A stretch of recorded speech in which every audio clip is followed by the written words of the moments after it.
Adorno's negative dialectics, it's certainly one of the most unique and intelligent pieces of literature within the historical corpus of philosophical writings. He says on page 146, in the section on the dialectics of identity, that if mankind is to get rid of the coercion to which the form of identification really subjects it, it must attain identity with its concept at the same time. Now, if mankind is to get rid of the coercion to which the form of identification really subjects it, the notion that identity is automatically going to subject us to a kind of coercion, and that it's necessary to achieve an emancipation from this immersion, this coercion. This is essential. This is foundational thinking, but it's still very high-level thinking because the average person doesn't realize that their logical structure of idealism, their identification logic, actually creates a situation of coercion and tyranny. The average person does not realize this. So what happens is there's a conformity that is continually replicated and projected in practice within society because one is continually conforming to this logical idealism, believing that it is the highest point of freedom, believing that it is the highest form of order, which I think is a higher problem. A more significant problem is the idea that this is the ultimate notion of order. And when you have that, that's how you get tyranny, because you demand that everything within the system conforms to this abstract idealism of identity. But Adorno goes beyond this. He says that if mankind is to get rid of the coercion to which the form of identification really subjects it, it must attain identity with its concept at the same time. This is extraordinary.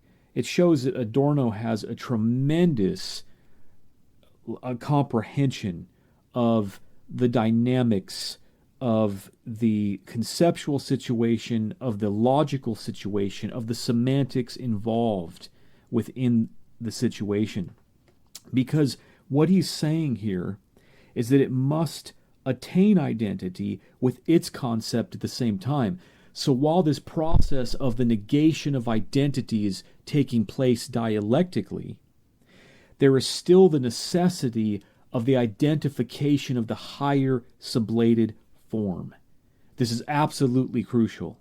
There is still the necessity of the identification of the higher sublated form must come to occupy a place of identity.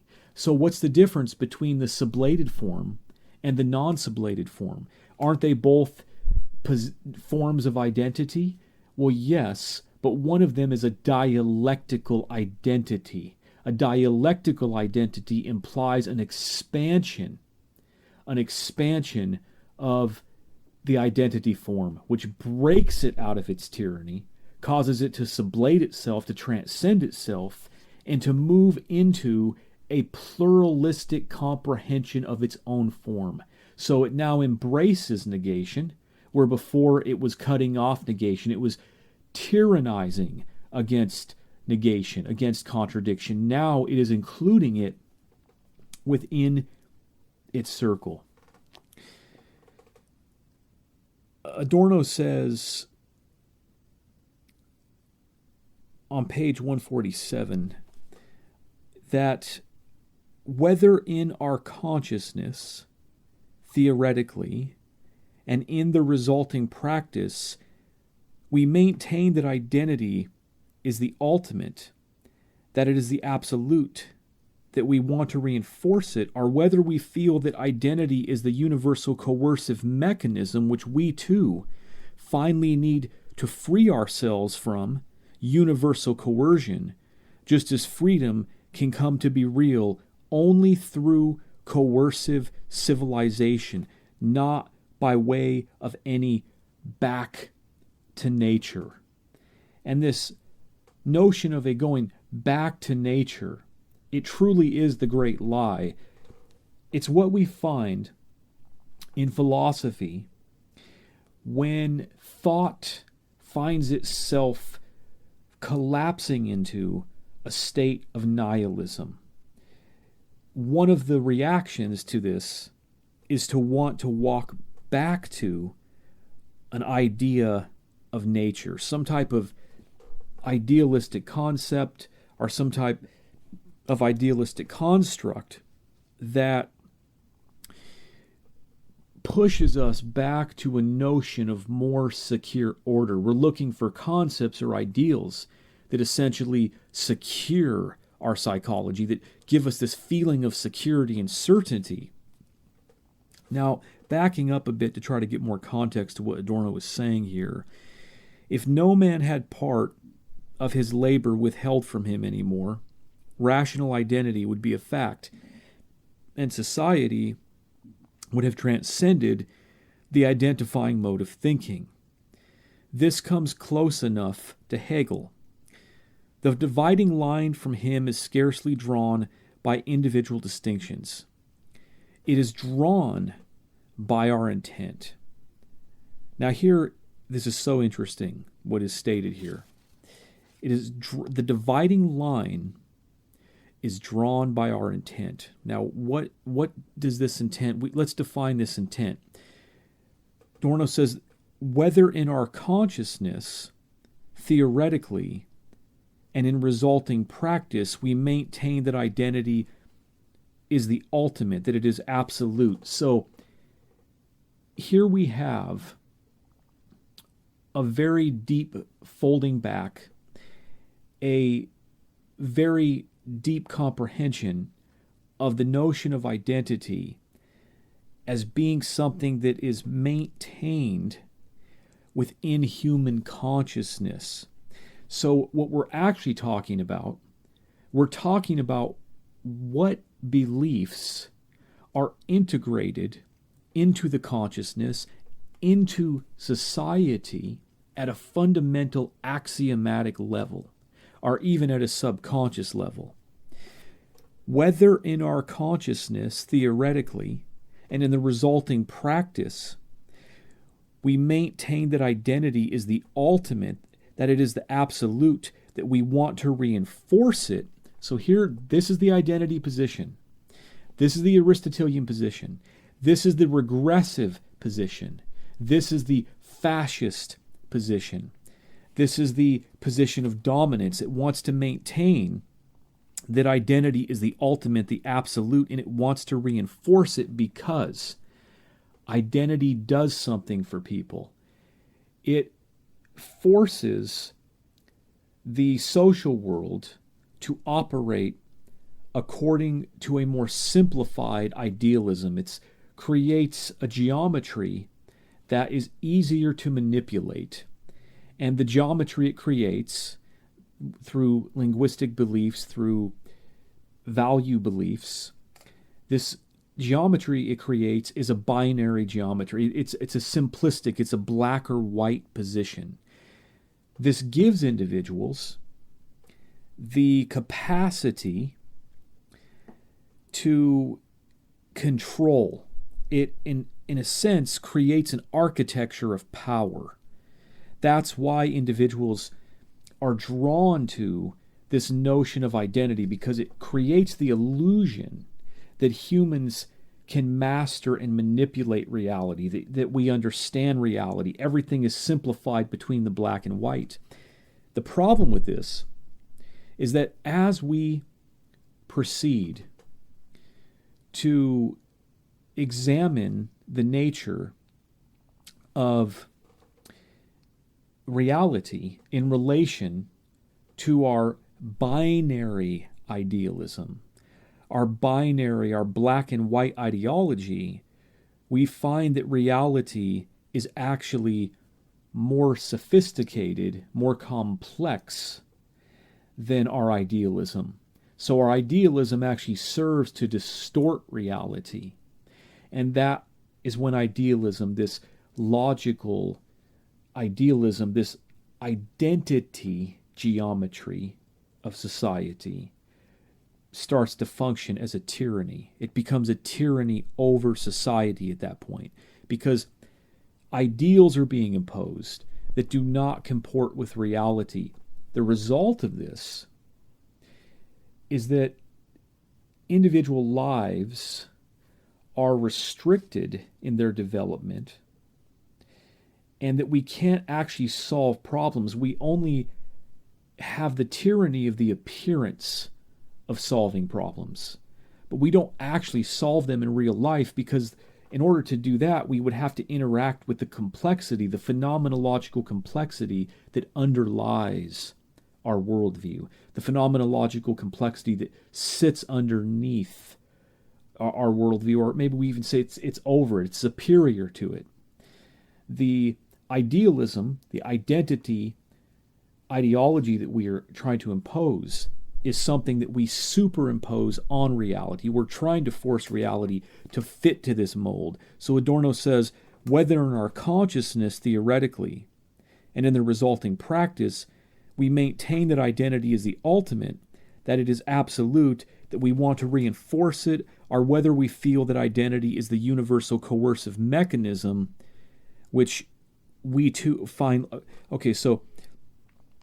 or whether we feel that it's the universal coercive mechanism. So we have two lines here. We have one that views this position as being the salvation, the ultimate, and then we have the other one that sees it as being coercive and being unconscious of itself, that it actually is a violation of its own self. Within its own practice, it negates its own claims about itself. That's the collapse of identity.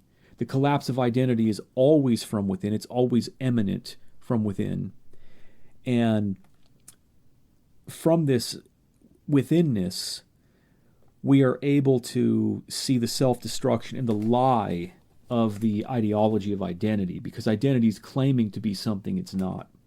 So this view of the absolute of identity, that there's a desire to reinforce it because of the benefit, because of the power dynamics it creates, because of the psychological dynamics it creates, because of the feelings it creates for us, psychological feelings it creates for us as humans of having mastery and control and high-level comprehension.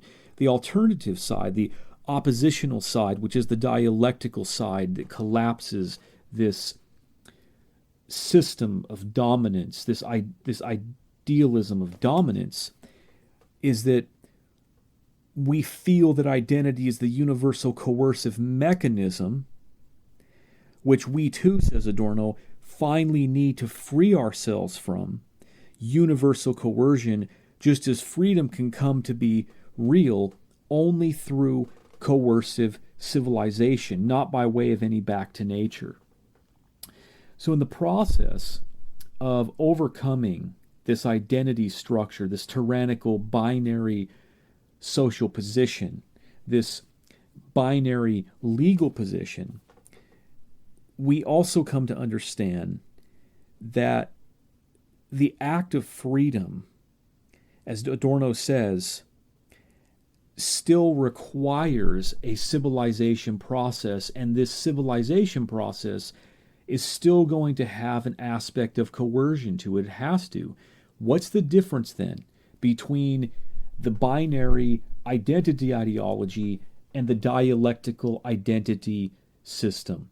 What's the difference between these two worlds? Aren't these two worlds just both forms of totalitarianism and restricting our freedom? But the identity position is better at trying to convince us that we have freedom? Well, the answer is no. The answer is that the dialectical system, which embodies a dialectical identity, is aware of the nuances, is aware of the oppositions that are contained within society. In other words, when it goes to solve social problems in the dialectical world, in a dialectical system, which still has coercion to defend freedom, it's defending dialectical reality. And people say, well, this is tyranny, right? No, Adorno's point is you can never get away from coercion in any way, shape, or form.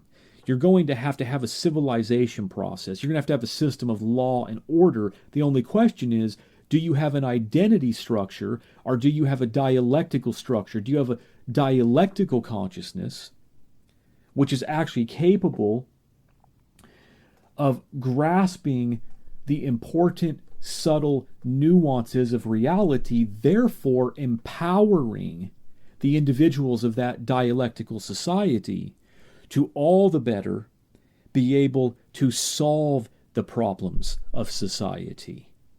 It has more power because it's actually working with reality. So if the identity society, for example, says that, well, people just make poor choices.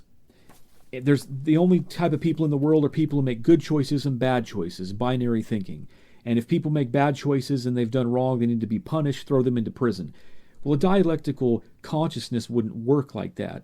The dialectical consciousness would try to work with reality and say, what happened to these individuals within the process of their historical development, because dialectic is conscious of historical development. So ask the question, what happens within the process of these individuals' historical development that led them to make these poor choices? It doesn't just see it as this simplistic black and white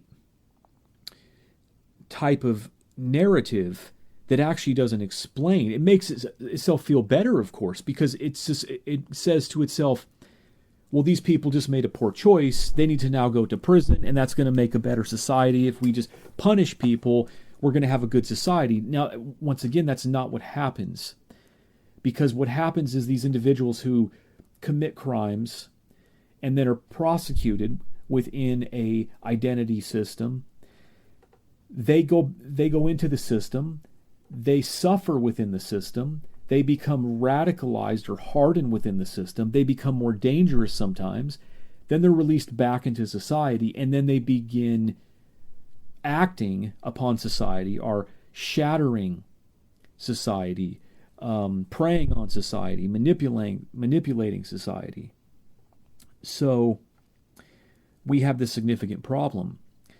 But in a dialectical society, we try to be aware of this. Dialectics tries to understand that everything is linked up in a totality. It doesn't have the tyranny of the black and white identity form. So it has all the refined nuances that come in between that would be considered within an identity world as contradiction. But within a dialectical society or dialectical system, these are considered as components of the system, of reality itself. So they're calculated into the geometry, into the equation, thereby rendering the practitioners of this dialectical system to have more existential power. So their activity is infused with power because of their dialectical comprehension. So to read Adorno one more time on this, the intention matters toward our understanding of the world, how we approach it, whether in our consciousness, theoretically, and in the resulting practice, we maintain that identity is the ultimate, that it is absolute, that we want to reinforce it. That's the limited position. That's the position of society or civilization that is trying to reduce everything to rigid standards, and it doesn't care about reality. That's the world that we find ourselves in now. Individuals don't care about reality because they just want to reinforce or impose this identity form, these black and white categories. So in the opposition to that, says Adorno, whether we feel that identity is the ultimate coercive mechanism, which we too finally need to free ourselves from universal coercion, just as freedom can come to be real only through coercive civilization, not by way of any back to nature. Adorno says that totality is to be opposed by convincing it of non-identity with itself, of the non-identity it denies according to its own concept. So, the oppositional view to the identity view is that we see through identity. We see that it's a lie. It can't sustain itself. It has its own negation and refutation contained within it, but it's not conscious of that. So that's its great flaw. That's what gives it a position of tyranny. And of course, this corresponds to human psychology in the sense that humans want to navigate the world this way. So it's very dangerous because there's already a prejudice set in place in the human psyche, a bias that favors the identity thinking. But the oppositional side sees through this, and it sees that it's coercive. And it knows that it needs to free itself, that society needs to free itself from this, that freedom lies beyond the limitation of this impulsive, tyrannical identity form. And this emancipation or freedom from this form is not a negation of this form.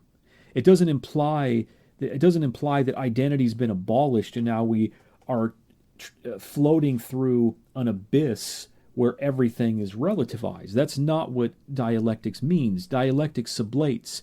So we're talking about a dialectical identity. Identity still exists, but we're conscious that it has a self-negation within it. We still make use of it, but we also realize that there's a negation there. And then Adorno realizes that just as freedom can come to be real only through coercive civilization, not by way of any back-to-nature idealism.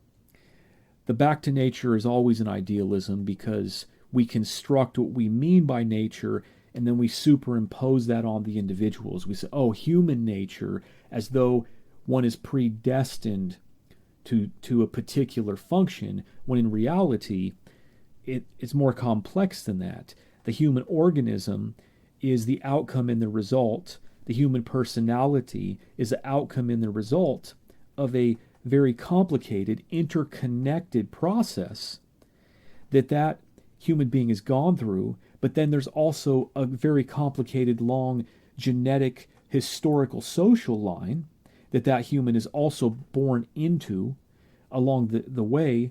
And so this is actually what comprises the human within existential reality. It's not nature, it's not back to nature. While there's still some truth, I think, to the notion of a human nature or to concrete aspects of nature, when it's framed within the identity thinking, this once again becomes a tyranny because it loses all that nuance I just spoke about a second ago, where the human goes through this complicated biological, sociological, evolutionary process that accounts for the human developmental process that makes the human what it is. And so making better humans is a question of being aware of that process. And then that's why Adorno says freedom can come to be real only through coercive civilization. There has to be a system of order, of law. But the question of that system of order and law is a question of the logical consciousness upon which we build the system. Are we going to build the system on this lie of identity, this identity impulse, this identity bias, this identity contradiction and hypocrisy that renders us powerless sociologically? Or are we going to emancipate into sublate into a dialectical logic, a dialectical consciousness, a dialectical geometry, a dialectical order, and then proceed to construct civilization and our coerciveness. Are we going to build our coerciveness in the favor of this, in the direction of this? A defense of a system that creates dialectically conscious humans, a coercion that defends these type of institutions. So there's still a coercion there, but there's a big difference. One is a coercion that destroys freedom, that tries to impose individuals, force them into a binary system that does not represent reality, that does not correspond to it, that does not work with it, that renders us powerless. So one type of coercion is imposing this. The other type of coercion, the dialectical coercion, is consciously concerned with freedom. So its coercion is essentially protecting mechanisms of freedom in society that are established to bring about a real civilization process. So the point is, we cannot escape coercion in any way, because there's always going to be individuals who are going to want to defy order. So order is going to have to be defended in one form or another. But if we have a dialectical system, we can do so much better, because we're conscious of the process of how humans end up going down these antisocial paths. Whereas the identity system cannot comprehend this. The identity system breaks down. It can't. So what it imposes on people, it keeps on replicating its own destruction, its own tyranny. It essentially creates a developmental process of tyranny in the society, because it's replicating incompetence, sociological incompetence, over and over again. The dialectical system is aware of the interpersonal nature of reality, of the process of reality, of the contradictory nature of reality. And so it's seeking to cultivate this at a high level. And so any coercion it has in it that is in defense of civilization is in defense of the guarding the qualitative nature of this process, of guarding the institutions that facilitate in this process of the individual. And what we're talking about, this is really what it means to function at a high level of existential awareness and intelligence for humans. This is what it looks like to think in terms of an advanced species and an advanced civilization. This guarding of this dialectical process, this consciousness and awareness of dialectics itself, is necessary to begin going down this path of creating a more advanced civilization.